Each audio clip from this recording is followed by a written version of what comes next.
Salt Lake City, Utah, fully illuminated tonight as we get a look at our broadcast setting from the skies high above.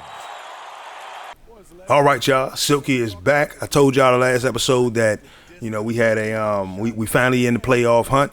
We're positioned pretty well, and so it's all about keeping that stride going. But I also told y'all over the next couple episodes we're gonna be focusing on 2K21 and going over some of the features that we don't know about, but just kind of want to talk about a little bit. Now, it's been about a week since I dropped my last episode. I've been celebrating a couple birthdays over the past week. So I took the time to not only celebrate those birthdays, but recover from those celebrations. Small celebrations, but fun nonetheless. Now, we talked about frames per second and the FPS in 2K. After playing it on PC, we talked about how much I would love to see a more uncapped frame rate, or at least 120 frames on the consoles for single player action. And then I wouldn't mind seeing 90 frames, but 60 frames per second for the multiplayer version is okay. I would love to see it go up. Especially if I plan on getting the game on PC as well. Now, we're not going to talk about frames per second. Instead, we're going to focus on the audio and visual aspect of 2K21. Now, there are a couple of things I would love to see get changed around to make the gameplay a whole lot better and more enjoyable. The first thing is probably one of my, look at the block. Probably one of my most important things would have to be the removal of the UI setup. So that user interface, seeing the scoreboard and seeing your stats and everything, I wouldn't mind seeing that go away, or at least have the option to minimize it or minimalize it to a point where if I just want my stats up there, cool. Or if I just want the scoreboard up there, cool. Now, I would get rid of the scoreboard real quick, mainly because it creates a more immersive experience. In the NBA, if you watch a game, you notice how during certain situations, during timeouts, and sometimes as the ball is coming down the court or as the ball is being taken out, you'll see players look up at the scoreboard and see where they're at when it come down to how many points that they have as a team, how much they're down or up by. Oh, yeah, caught me a body with that one. How much they're up or down by. But at the same time, you'll also see them looking at things like how much time is left in the game. To me, that creates a little bit more of an immersive experience, because if you don't see what the score is like right away, and you have to kind of look around to see what the score is, or keep a little more track on it, catching off the glass.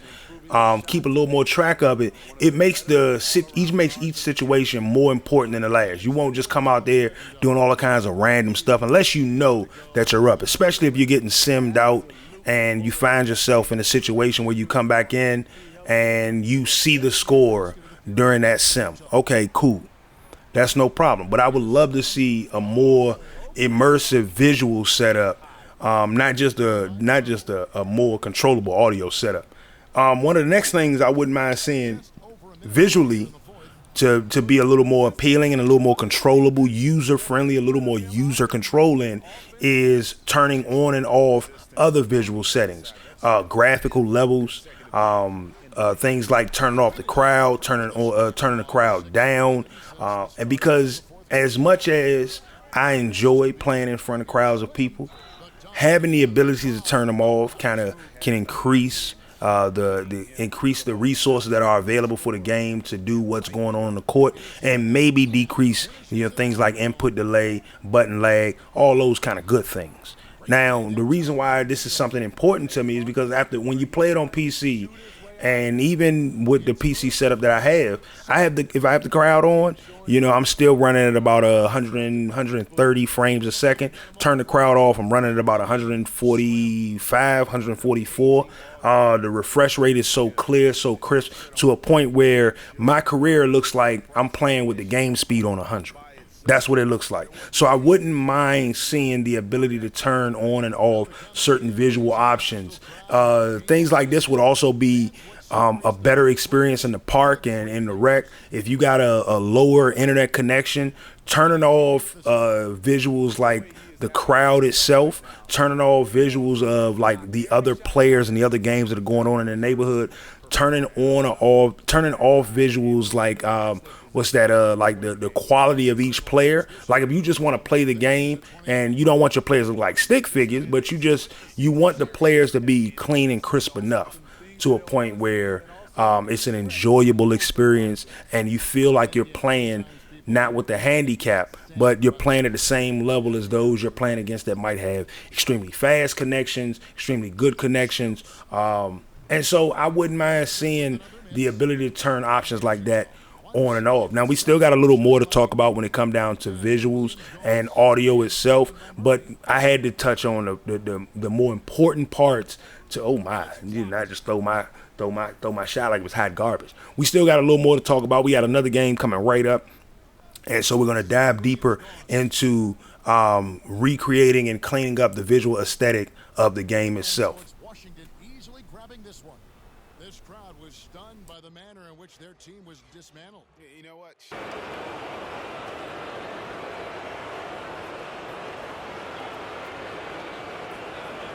Hey, this is Kenny, man. First, I want to say congrats. Triple-double. Incredible night. But I'm curious, were you aiming for that? It was something you were aware of?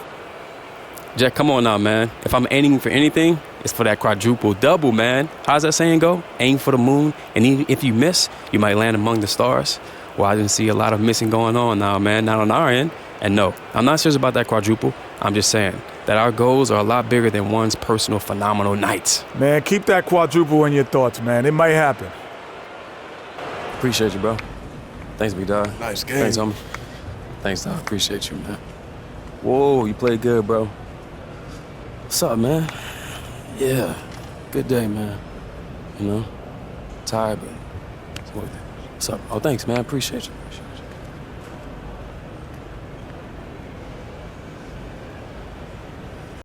And in the locker room, each guy has been going over and through his own routine to get ready.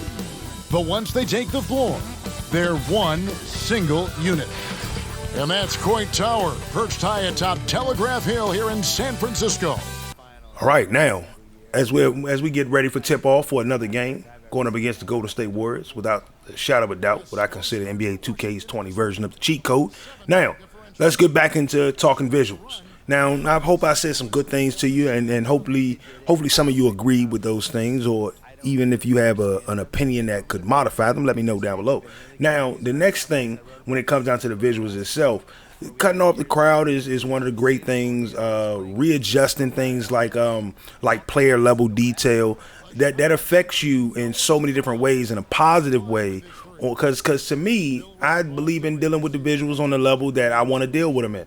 If I want no crowd, if I want less quality of my player, because I know that that's going to increase the amount that I see on court, or the level of detail that I can see when it comes down to playing the game. I'm talking about the moves and the button response and all that. When I can see those things happen a whole lot smoother, happen a whole lot better, then I'm going to enjoy the game a whole lot more and feel like I'm playing the role and position that I want to play without feeling I got to do something too early just for it to happen.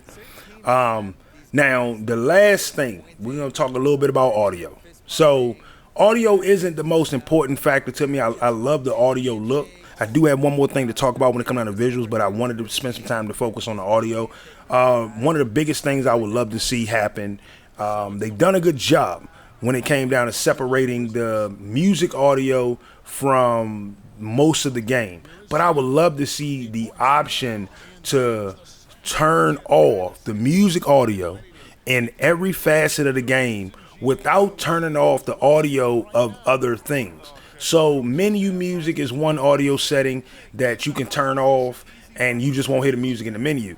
But when you're playing a regular game, a regular season game and everything, in order for you not to hear menu music at all, in order for you not to hear music in the game at all, you literally have to turn off,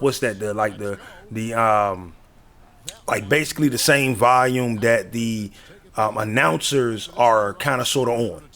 And that's to me, that's a little bad, because if I turn that volume off, I don't get that immersion of a quick, halftime, talk between myself and the sideline reporter. All right, that's, to me, that kind of breaks the immersion just a little bit. I wouldn't mind seeing those options get separated a little bit more. It's a lot to ask when it comes down to it, because as simple as that is, it's a lot to ask, because the developers do as much as they can. Give me that block, you bum.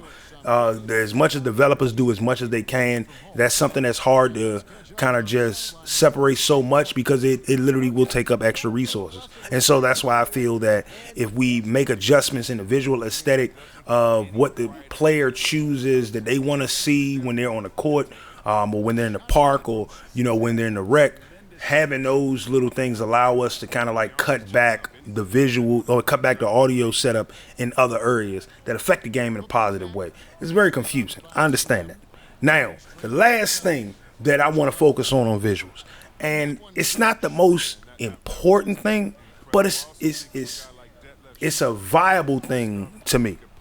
I think that they did a great job when it came down to the halftime report, the halftime, the chat going into halftime, and things like the post-game report feel a little different but look the same, and things like the pre-game report feel a little bit different but look the same.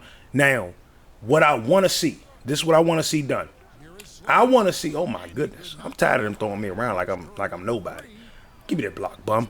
I want to see a little bit more get done. So one of the things that we got this year that was probably, without a shadow of a doubt, real talk, one of the greatest features that they added in was the ability to see whenever you break a record.